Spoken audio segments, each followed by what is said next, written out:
श्रोताओं, मैं मुकेश गंभीर, डायरेक्टर रेडियो बूज, आज फिर एक नई शख्सियत के साथ आपके सम्मुख पेश हुआ।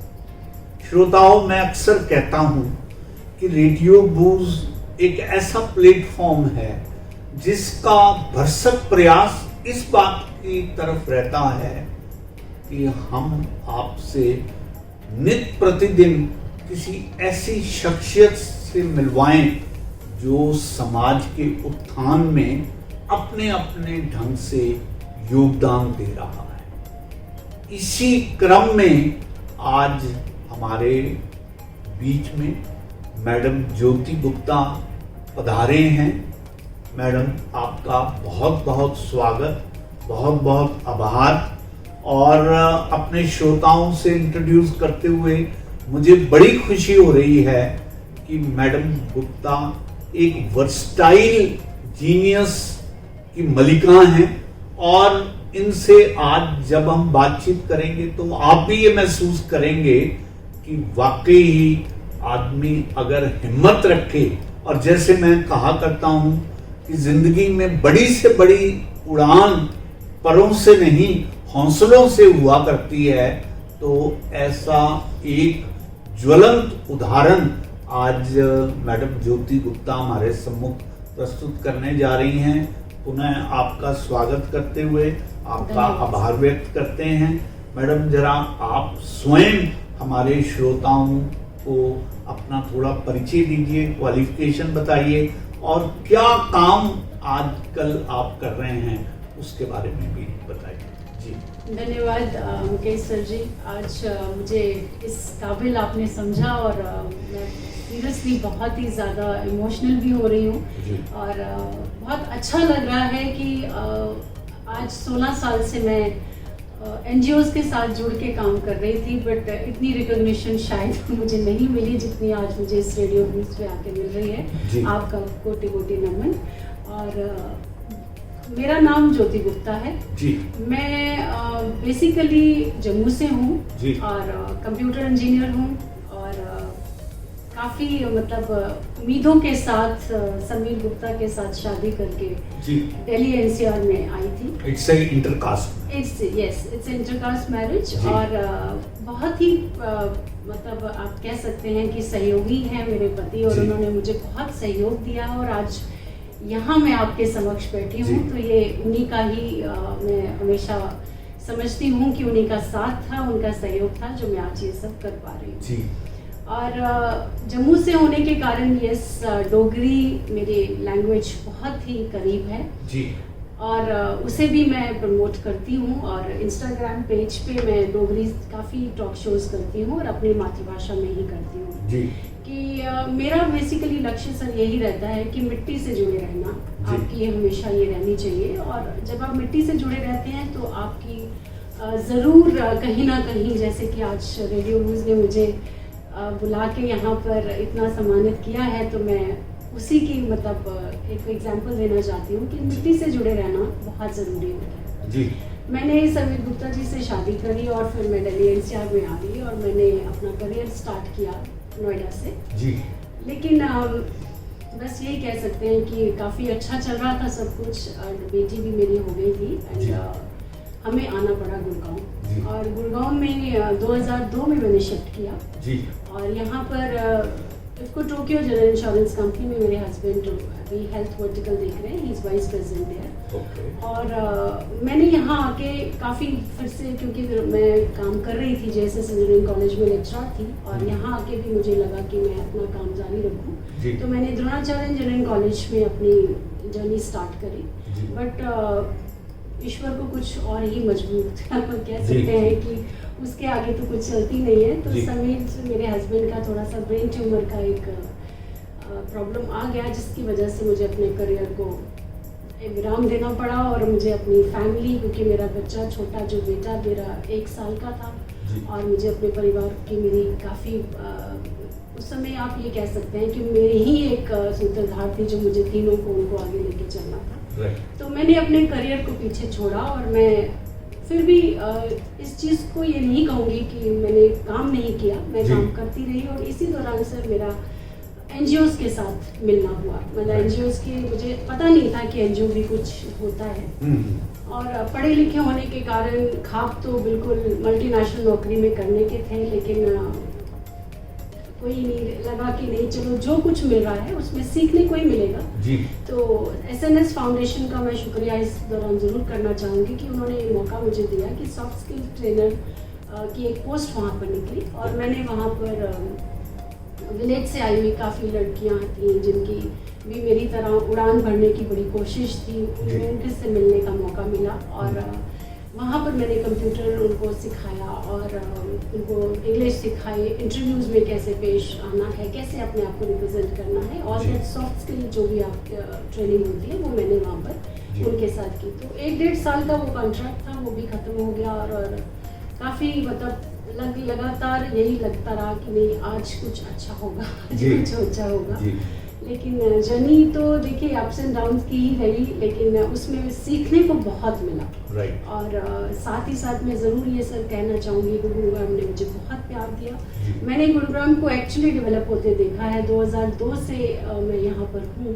मेरे ही सामने मॉल्स बने, फ्लाईओवर्स बने, बट एक नौकरी जिसे कह सकते हैं कि वो आस मेरी आज भी लगी रही कि मैं कुछ एक एस्टैब्लिश नौकरी, जो एक मेरी चाह थी, जो मेरे पिता ने कभी एक ख्वाब देखा था कि मैं करूँगी, लेकिन वो मैं अभी भी उसकी तलाश में हूँ। तो बट एनीवे मेरे लिए age is not a number, just a number.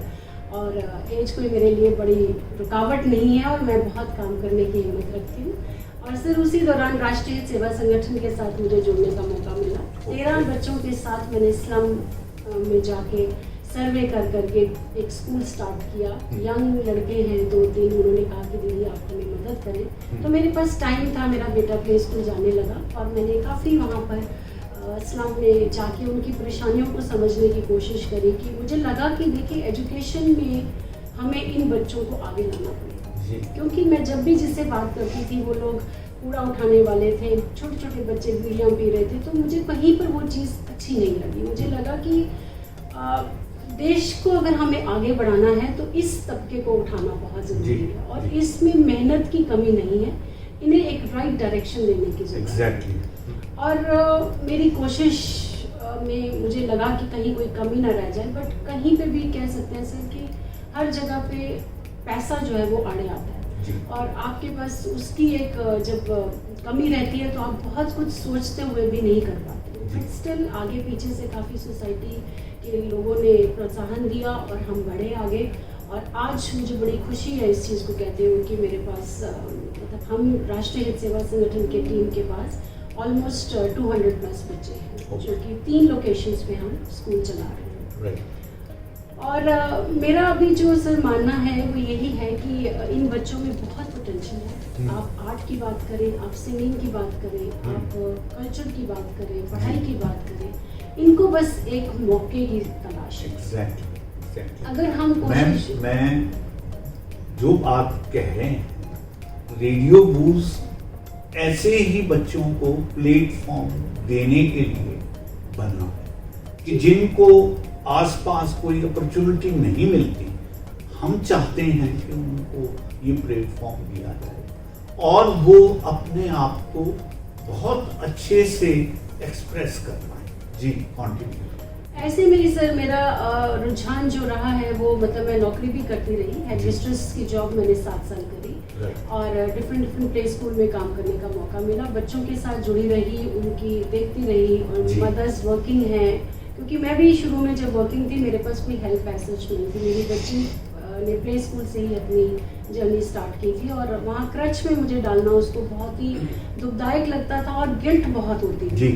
और जब मैं प्ले स्कूल इंडस्ट्री में आई, द्रोणाचार्य इंजीनियरिंग कॉलेज से जब मुझे छोड़ना पड़ा, फिर मैंने जब प्ले स्कूल इंडस्ट्री ज्वाइन करी, तो मैं जितना हो सके क्रच में जब बच्चे को मैं छोड़ के जाती थी तो मेरा हमेशा ये रहता था कि मैं उनको बेस्ट से बेस्ट दे सकूँ, क्योंकि मैंने फेस किया था और मुझे पता था कि क्या कमियां होती हैं और कैसा दुख रहता है। तो मैं मदर्स को हमेशा यही कहती थी कि आप आराम से अपने उड़ान भरिए, मैं हूँ आपके बच्चे के लिए। तो वो भी बहुत अच्छा रहा सर। और उसी दौरान काफ़ी क्लब्स के साथ मैं जुड़ी हुई हूँ, क्योंकि मेरा मानना है कि हर दिन कुछ ना कुछ सीखना चाहिए। बिल्कुल बिल्कुल बिल्कुल। और अगर आप घर की चार दीवारी में रह जाएंगे, आज आपके पास नौकरी है नहीं है कोई फर्क नहीं पड़ता, लेकिन एक जो मुलाकात है किसी भी अपने एक के साथ, Yes. वो आपको हमेशा एक पॉजिटिव नोट पे आगे बढ़ने Yes, की yes. हिम्मत देती है। बिल्कुल। तो मेरा इसी ढंग से मेरे पास जितनी कोई पेड इवेंट्स होते रहे या कुछ भी रहा, मैं हमेशा उसमें भागीदारी मैंने की और काफ़ी देखने को मिला कि गुड़गांव के अंदर बहुत पोटेंशियल है, काफ़ी जी। लेडीज काम कर रही हैं बिल्कुल। और अपने बलबूते पे अपनी मेहनत से अपना नाम कमा रही हैं। जी बिल्कुल। तो उसी को मैंने आगे कड़ी को बढ़ाते हुए मेरा काफ़ी अच्छी मेरी सहेलियां भी बनी और मेरे को यही लगा कि मतलब सबको पता था कि इसके अंदर पोटेंशियल है, ये कर सकती है, बट मैं ये नहीं कहूँगी कि उन्होंने मेरा साथ मेरी नौकरी के उसमें नहीं दिया, बट मुझे लगा कि उनका यही साथ बहुत था कि उन्होंने मुझे मोटिवेट किया जी। कि आप फेसबुक पे इतना अच्छा कर रही हैं, आप सोशल इतना कॉजेज़ करती हैं। इससे मैंने सोशल कॉजेज़, मैं कौन होती हूँ करने वाली, ये तो ऊपर वाले का आदेश होता है जो कि एक हम बन जाते हैं कि चलिए आप करिए।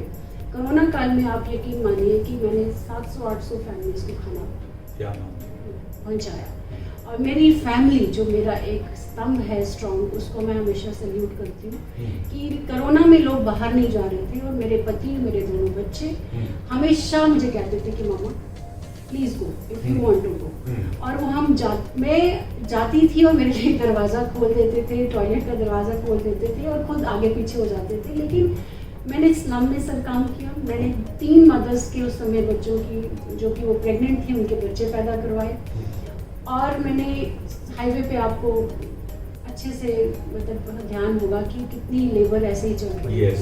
तो हमने वहाँ भी फ्रूट्स, पानी, जो मेरी क्षमता थी मैंने वो भी उनको बांटा, चप्पलों तक का उनका इंतजाम किया, नंगे पैरी वो चल पड़े थे।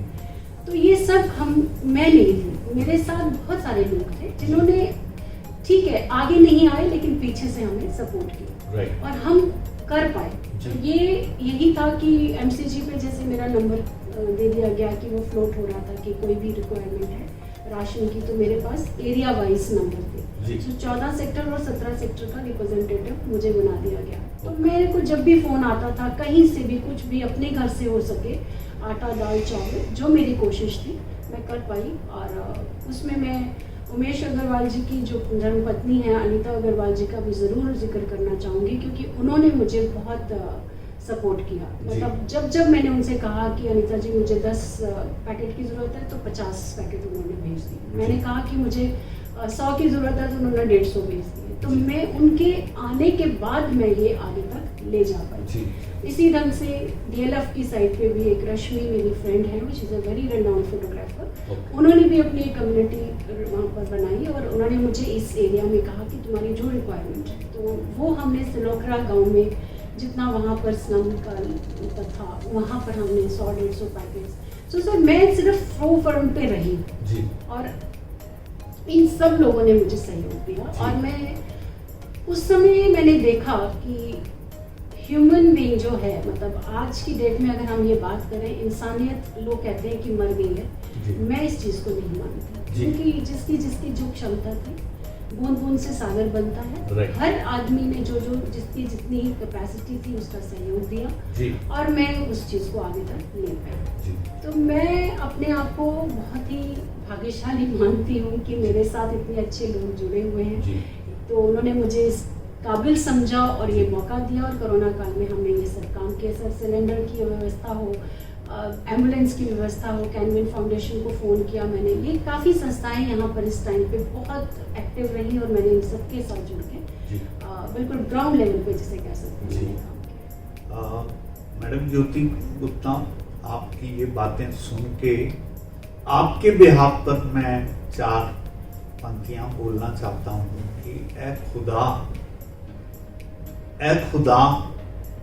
जुबान दे अपनी रहमतों को कहने, ऐ खुदा जुबान दे अपनी रहमतों को कहने की, और बन के रहूं तेरा बंदा इतना गुमा दे। किसी जन्नत को तो धरती पर नहीं चाहता, हाँ बस एक छोटा सा प्यार भरा जहां दे, बस एक छोटा सा प्यार भरा जहां। तो आपने किसी जन्नत को तो भले ही ना उतारा हो, लेकिन एक जन्नत नुमा व्यवस्था करके आपने जो कुछ भी इंसानियत का हाईएस्ट लेवल का फर्ज है वो आपने अदा किया। और देखिए, बात ये है मैडम गुप्ता, मैं ये समझता हूँ कि प्रभु विशेष तौर पर कुछ लोगों को चुनता है इस रहमत को बयां करने के लिए, और वो बहुत सौभाग्यशाली लोग हैं जिन पर परमात्मा की ये रहमत बरसती है और वो आगे बढ़कर उसकी इस रहमत में पूरी ईमानदारी और शिद्दत से अपने आप को लगा देते हैं, जिसका आपने बहुत सुंदर उदाहरण आपने प्रस्तुत किया। तो हम बात कर रहे थे कि आपका कैरियर, आपकी क्वालिफिकेशन, वो आपने बहुत अच्छे ढंग से हमें बताई है। अब आप बताइए कि और इन दिनों में आपकी क्या गतिविधियां हैं और किस और आपका रुझान और आप काम कर रहे हैं? जी सर, मेरा एक्चुअली मैंने बताया कि मैं एज ए हेडमिस्ट्रेस काम कर रही थी, बट कोरोना काल में हमारे प्रोमोटर्स की डेथ हो गई तो हमें स्कूल बंद हो गया, तो काम छूट गया। तो लेकिन यही था कि नहीं, अब काम नहीं है तो अच्छी बात है, समाज के लिए और थोड़ा बढ़ चढ़ के काम करने का मौका भगवान ने दिया है, तो इसी पे लगते हैं। तो सर वही है कि एक हमारा राष्ट्रीय सेवा संगठन के स्कूल्स हैं जो कि हम जिसमें स्लम के बच्चों को पढ़ाते हैं। तो नर्सरी क्लास से लेकर 5वीं तक की हमारी उसमें परीक्षाएं, मतलब क्लासेस चलती हैं और हम उनकी परीक्षाएं कराते हैं। और फिर जो बच्चे अच्छे होते हैं तो कोशिश करते हैं कि उनको गवर्नमेंट स्कूल में हम एडमिट कराएं। लेकिन सर अभी दुविधा ये आ रही है कि NCLP के प्रोडक्ट जो भी हमारे पास प्रोजेक्ट्स का थोड़ा बहुत सहयोग था वो भी कोरोना काल से बंद हो गया। तो 3 सेंटर से अब हमारे पास एक ही सेंटर बचा है जिसपे हम बच्चे वहाँ पर भी आ रहे हैं, और हमारे पास फंड्स नहीं हैं कि हम उनको सहयोग मतलब दे पाएँ, टीचर्स को बुला पाएँ, और जैसे चलता था वैसे हम उसको चला पाएँ। तो कोशिश यही कर रहे हैं कि किसी तरीके से, कि अब तो खैर गर्मी की छुट्टियों का टाइम आ गया है, तो अगस्त ऑनवर्ड अगर हमें कोई ऐसा सहयोग कहीं से मिल जाए तो हम उन स्कूल्स को भी, जो लोकेशन पे अभी नहीं चल रहे हैं, उनको भी चलाना चाहते हैं। और साथ ही साथ सर मेरा एक मानना है कि जैसे मैं निकल के आई हूँ, मुझे काफ़ी सहयोग मिला, और आज मैं आपके स्टूडियो में आपने मुझे बुलाया और मुझे आज ये भी प्लेटफॉर्म मिला। रेखा जी का मैं धन्यवाद करती हूँ कि उन्होंने मुझे ये मौका दिलाया, और इसी ढंग से बहुत सारी महिलाएं हैं जिनकी आवाज़ अभी भी दबी हुई है। जी बिल्कुल बिल्कुल। एक तो मैं आपसे कहना चाहूँगा, आप हमारे बिहाफ पर जिस भी सदस्य को आप बुलाना चाहें, हम उसी ढंग से उनका भी स्वागत करेंगे। जैसे आज हमने बड़े खुले मन से, क्योंकि हम ये चाहते हैं हम वो सब लोग जो हमारे जैसे लक्ष्य में काम कर रहे हैं उनको हम प्लेटफॉर्म पर इकट्ठा करें और एक स्वर से अपनी बात जो है वो समाज के सामने रखे हैं। तो आज से आप ये मान के चलें कि आप हमारे रिप्रेजेंटेटिव हैं और आप उनको जब चाहे न्योता दे सकते हैं। धन्यवाद सर। दूसरी बात मैम आपसे कहना चाहता हूँ, इस तरह के नेक कामों में धन की हमेशा आवश्यकता रहती है। डेफिनेटली आपने इस बात को भी रखा है। देखिए, मेरा मानना है कि ना सही बेशुमार दौलत तेरी रहमत का खजाना तो है, ना सही बेशुमार दौलत तेरी रहमत का खजाना तो है, और ना चढ़े इश्क परवान मेरा तेरी जुस्तजू का बहाना तो है। लोग ढूंढते फिरते होंगे उसको दर बदर, कहीं और मिले ना मिले मेरे दिल में उसका ठिकाना तो है। देखिए मैम, आप जिस हृदय की मालिक हैं, जिस काइंडनेस से आप भरी हुई हैं बच्चों के प्रति, आपका इतना प्रेम स्नेह है, आप मैं ताज्जुब मानता हूं कि एक कॉलेज की लेक्चरर होने के बाद आप छोटे बच्चों के स्कूल में काम करती रही, अपने आप में बहुत बड़ी बात है। ये वही कर सकता है जिसके लिए, मुझे बशीर बद्र का एक शेर याद आता है। वो कहा करते थे कि जब से चला हूं मेरी मंजिल पे नजर है, मेरी आंखों ने सदियों से मील का पत्थर नहीं देखा। तो जो मील के पत्थर नहीं देखते और मंजिल पे नजर रखते हैं, वो आप जैसे लोग होते हैं जो एक यूनिवर्सिटी के लेवल के कॉलेज में काम करने के बाद फिर प्राइमरी स्कूल में काम करें, क्योंकि उनके भीतर जो ह्यूमन मिल्क ऑफ काइंडनेस का होता है वो स्थान ढूंढता है कि कहाँ मैं अपनी ममता को बांट सकूं। और आपने अपनी सारी बातचीत में उसको बयान किया। मैं तो इतना ही कह सकता हूं कि गॉड ब्लेस यू, और आप इसी जज्बे से काम करते रहिए और रास्ता जरूर मिलेगा, मिला ही हुआ है। क्योंकि कई बार वो कहते हैं कि खुद राह बनी है मंजिल, अपने आप में ऐसे रास्ते पे चलना ही एक मंजिल की निशानी है। तो आप आगे बढ़िए, हम आपके साथ हैं। और मैं समझता हूँ जितने भी श्रोता आपके इस इंटरव्यू को सुन रहे होंगे, डेफिनेटली उनमें से कोई ना कोई आगे बढ़ेगा और आपके इस आर्थिक संकट को भी दूर करने में प्रयास करेंगे। और कोई बात आप कहना चाहें, और कोई एकेडमी आप रन कर रही हैं या किसी और एक्टिविटीज में आप पार्टिसिपेट कर रही हैं या करना चाहती हैं और हमारे ऑडियंस को आप अपील करना चाहती हैं, तो प्लीज करें। सर बस एक मैंने जैसे कि जिक्र किया कि काफ़ी दबी हुई आवाज़ जो एक महिला की रहती है जी। मैं उसी आवाज़ को एक मुकाम पे लेके जाने की कोशिश में हूँ कि क्या होता है कि हर किसी के अंदर हुनर होता है। यस। और हुनर को एक प्लेटफॉर्म मिलना बहुत ज़रूरी है। Exactly. और मैं उसी प्लेटफॉर्म के ज़रिए मैं चाहती हूँ कि मैं एक वोकेशनल सेंटर उन लेडीज़ के लिए स्टार्ट करूँ जी, जो कि आए, आगे बढ़ें और फिर उसमें जो भी उनकी क्षमता है, जैसे भी वो उसमें सीख के और जो भी अपनी पैशन को वो आगे लेके जा सकें। बिल्कुल। तो वो वोकेशनल सेंटर मेरा एक ड्रीम है सर जी। उसके लिए भी मेरी काफ़ी कोशिश है कि मैं सबसे यही अपील करना चाहती हूँ कि जो भी उसमें मुझे सहयोग देना चाहें जी, तो मेरे लिए बड़ा सौभाग्य होगा और मैं उसके लिए बड़ी शिद्दत के साथ काम करने के लिए तैयार हूँ। बहुत बहुत आपको मुबारक हो इस बात की।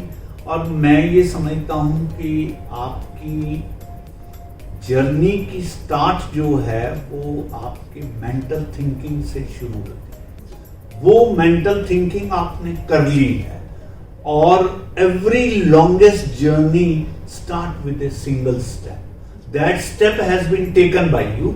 Once you have taken the decision at a mental level that you want to do this, तो मैं समझता हूँ रास्ते भी अपने आप बन जाते हैं। Again I pray to almighty कि आपका ये लक्ष्य भी पूरा हो और जिस एक अच्छे लक्ष्य से आप आगे बढ़ रही हैं आप उसमें सफलता पाएं। और मेरा मानना ये है मैम कि आदमी इबादत कई ढंग से करता है, ये भी एक इबादत का तरीका है कि आप इंसानियत से, आप डाउन ट्रोडन लोगों को ऊपर लाना चाहते हैं, उनका विकास करना चाहते हैं, उनको आप अपने प्रतिबिंब में देखना चाहते हैं, ये भी बहुत बड़ी बात है। इसलिए आज रेडियो बूस्ट के लिए एक बहुत ही महत्वपूर्ण दिवस है कि आप जैसी जो संघर्षरत स्त्री हैं वो हमारे पास आई हैं और इस कामना के साथ कि आप और आगे बढ़ना चाहती हैं। हम पुनः पूरे रेडियो बूस्ट की तरफ से आपकी कामना के लिए आपको सफलता प्राप्त हो इसकी हार्दिक कामना करते हुए पुनः आपका आभार व्यक्त करते हैं। धन्यवाद। Thank you sir, thank you so much इतना अच्छा मौका देने के लिए। और मेरी बात को आपने इतना बड़ा मुकाम दे दिया कि मुझे समझ ही नहीं आ रहा है कि मैं आपका धन्यवाद कैसे करूं। लेकिन 2 पंक्तियां ज़रूर कहना चाहूँगी। जी रूह को छूकर, जी रूह को छूकर गुजरे कोई तो मोहब्बत कहना, हवाएं तो रोज जिस्म को छूकर जाती हैं। क्या बात, बहुत अच्छा। बस इसी के साथ मैं यही सबसे कहना चाहती हूँ कि जी। मेरा जो संदेश हमेशा रहा है वो यही रहा है कि दूसरों के लिए तो सब जीते हैं, अपने लिए जीना ज़रूर सीखें। जी। और जहाँ कहीं भी आपको मौका मिले जी। अपनी बात ज़रूर कहें। जी बिल्कुल। So with this thank you so much sir. Mukesh sir, मैं कह नहीं सकती कि मैं आज कितनी खुश हूँ और कितनी भाग्यशाली समझ रही हूँ। बहुत बहुत धन्यवाद, थैंक यू।